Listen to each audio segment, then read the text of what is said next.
जगन्नाथ।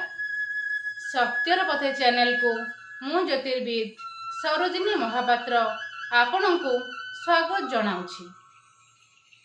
आगकू नूतन वर्ष 2023 आसुछि। नूतन संभावना सहित वर्षटी सुख समृद्धिर वर्ष हेउ एहा ही कामना। एबे आसंतु जानिबा राशि चक्रर तृतीय राशि मिथुन राशि विषय रे।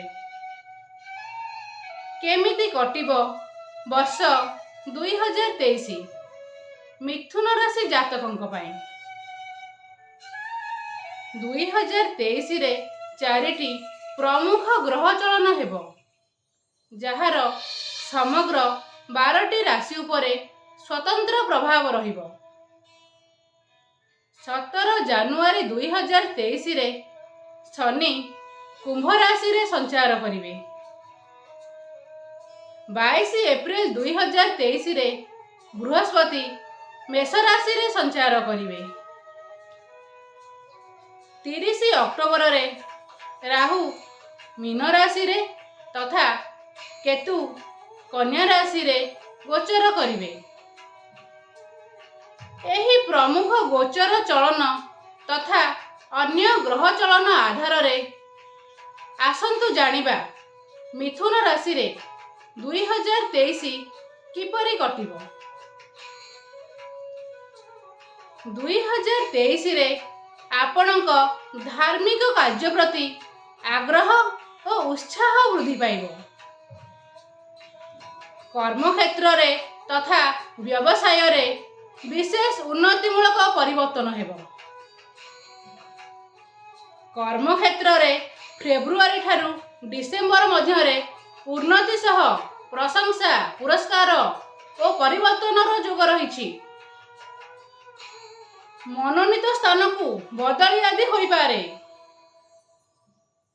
व्यवसाय रे आशानुरूप सफलता मिलिबो तथा वाहन सह भूमि आदि क्रय करि पारंती। बुद्धिमतार सह 2023 रे आपण उत्तम इन्वेस्टमेंट करि पारंती, जहा भविष्यत लगी बेस सहायक हेबो। वैवाहिक तथा पारिवारिक जीवन रे सुख शांति और स्थिरता रहिबो। सामाजिक जीवन रे प्रशंसार प्राप्त हुए। गृह रे विभिन्न मांगलिक कार्य निर्विघ्न रे संपन्न हेबार जोग रहिछि। 2023 रे आपनकु संतान जनित समस्यार सम्मुखीन हेबाकु पड़ी पारे, अर्थात संतान को नहीं आपण चिंताग्रस्त होई पारंती। शिक्षार्थी मानक पई वर्षटी बेस अनुकूल रहिबो। उच्च शिक्षा लगी विदेश जाई पारंती तथा प्रतियोगितामूलक परीक्षा रे सफलता लाभ करि पारंती।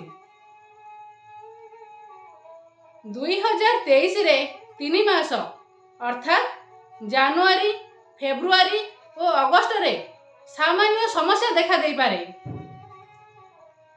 स्वास्थ्य समस्या अथवा माली मकदमा को नहीं मानसिक अस्थिरता वृद्धि पाई पारे। सतर्कता सह कार्य करंतु। जदि मो वीडियोटी आपनको भल लागिछि तेबे चैनल को सब्सक्राइब करबा सह लाइक और शेयर निश्चय करिवे। जय जगन्नाथ।